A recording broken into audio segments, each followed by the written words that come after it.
Hello, I'm Theolyn Cortens. Welcome to this video series, How to Bring Real Magic into Your Life. So over a series of 4 classes, I'm going to explain to you how you can use a meditation technique, not just for staying stress-free and becoming calm and peaceful in the face of 21st century stress. I'm going to share with you how your meditation program can actually take you into a creative space so that every day you take charge, you take authority over your inner life. And by doing that, you become like in the driving seat of your life. You're not just retreating from life. Oh, I want to stay calm. I want to be like a Buddha in the face of all this stress.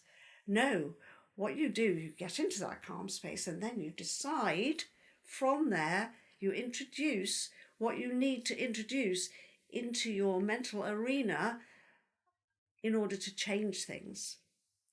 So this is a very different approach to meditation. And it's quite unusual really, because in the modern systems of meditation, especially mindfulness, there's a lot of focus on how to bring your mind into a steady state, and because of that, everything that happens in your life becomes less stressful. I agree with that. I think that's a really good approach. But here we have some bells and whistles. We'll talk about bells and whistles again a bit later. I want you to see and understand that meditation is not just for keeping calm, it's for creating. And that's where we're going to go over these course of these classes. And I've been a meditator myself for nearly half a century, and I've been teaching for over 20 years. So what I'm going to offer you here is very well grounded in my research and my experience. As I say, mindfulness helps you stay calm and centered. Guided journeys or visualizations can take you to a peaceful place. These are very well attested techniques, and they provide opportunities to get outside the tumult, the chaos sometimes, of everyday busyness. So we all understand how important it is, how useful it is to have what's really an escape route to an inner island of tranquility, so we can avoid letting the challenges of our Western lifestyle exhaust us, bring us sometimes to burnout. But I want to show you that meditation can be so much more than a panacea for anxiety, stress and burnout. What I call a creative meditation technique will help you choose new lifestyle options and rearrange your life so that stress doesn't just melt into the background, it ceases to be an issue. You don't just get to the inner island of tranquility, you learn how to build a boat that will take you to a new land altogether. My Schaefer method, as a creative meditation technique, allows you to take up the authority from inside. This authority gives you direction over the quality of your life. It gives you the opportunity to make fundamental choices about how your life is going to be. It puts you into the position of creator and reality as your creative arena. So in these 4 classes, I'm going to take you through this concept, which is really quite unusual because it turns things inside out. It makes you look at the world from a completely different perspective. I came across this cartoon many years ago, and it's been a favourite of mine ever since. The lady is hunting for keys. She has a problem. She is locked out of her house. We are told that proverbs will help her stay patient while she is looking for the keys. But fairy tales will provide the key that she needs. Most meditation techniques are like proverbs. They help you stay patient, calm like the Buddha, relaxed in the face of challenges. And this is a very good place to be. And there's absolutely nothing wrong with that, as far as it goes. However, we are looking for some fairy magic. We want to get into the comfort of our own house. In these classes, I want to attract your attention to this completely different approach, this upside down approach almost to meditation, or to what people think meditation is about. But it is true that in the ancient Hindu tradition and in Middle Eastern traditions, they have always known that there are more benefits to meditation than simply stress busting. So the Schaefer method, which I call a creative meditation technique, not only teaches you how to get to that calm place, it teaches you how to open the door, how to find the key.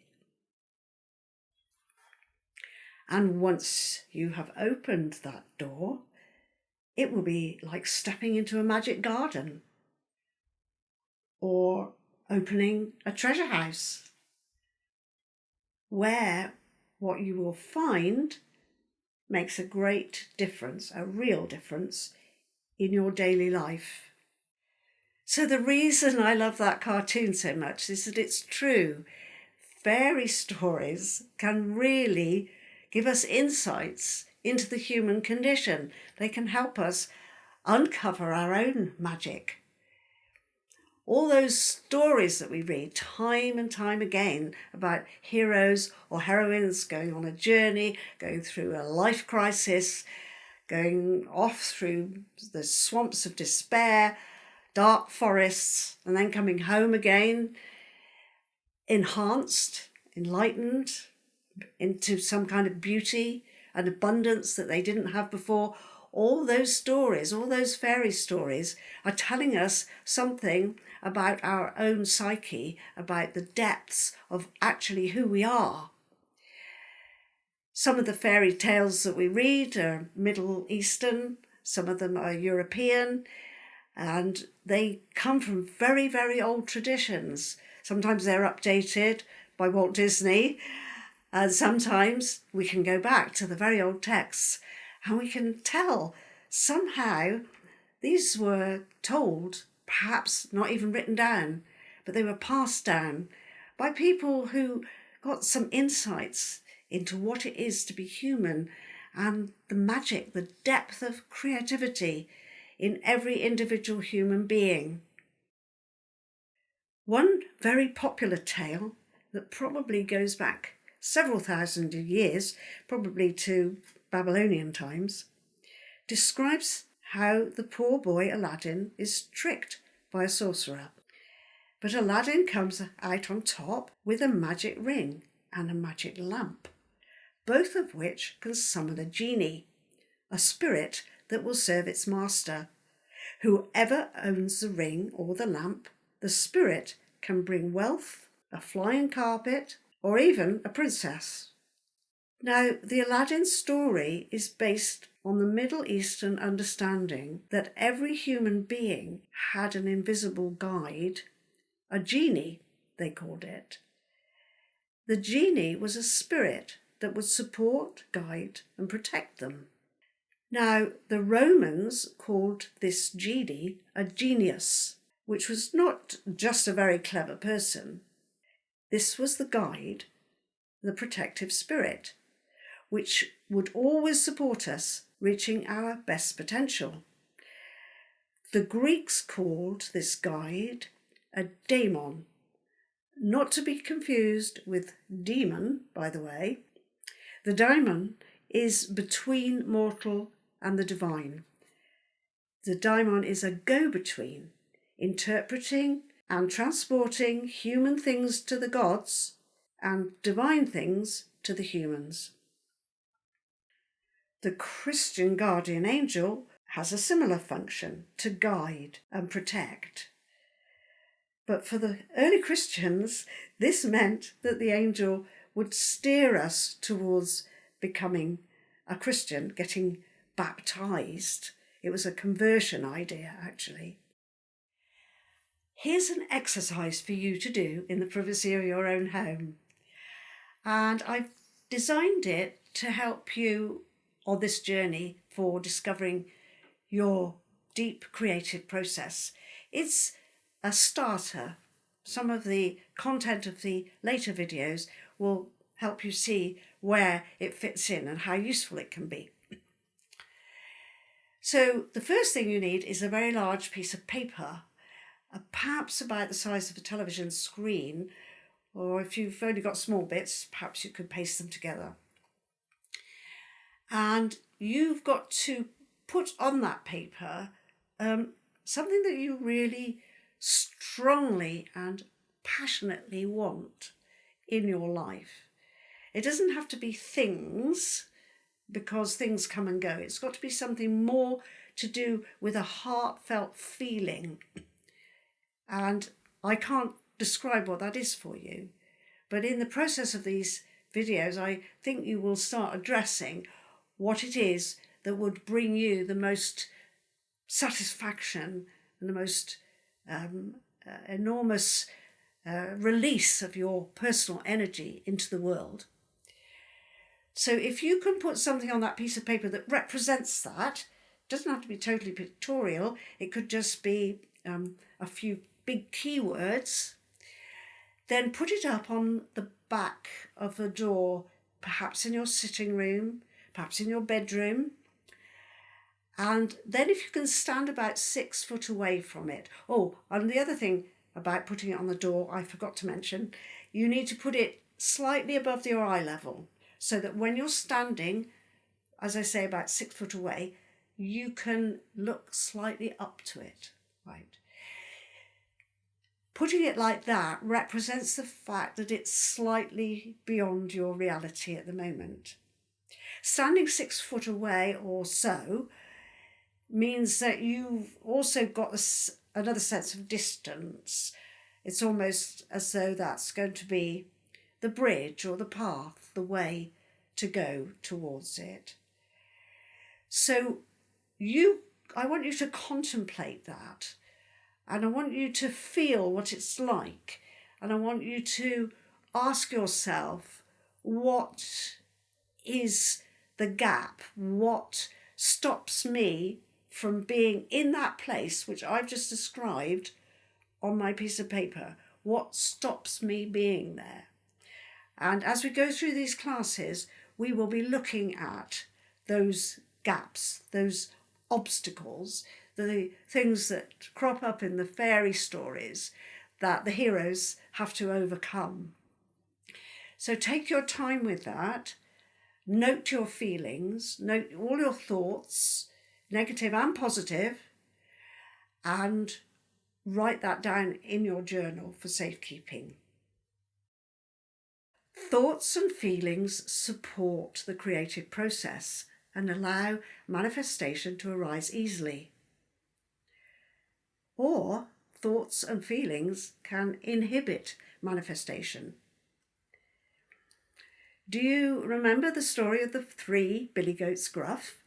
The troll under the bridge was determined to block them getting where they wanted to go, to the field across the bridge, to the green grass.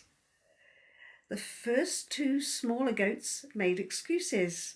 They managed to trick the troll, and they skipped across unharmed. The third one, great big billy goat gruff, He faced the troll with his horns, and he dealt with it good and proper. So you could take a bit of time out to imagine any inner doubts, those are your thoughts, or your anxieties, those are your feelings. Imagine them as if they are gremlins, mischievous imps, or trolls. See them in your mind's eye as though they are blocking your way between you and your vision. Make a note of any gremlins that pop up.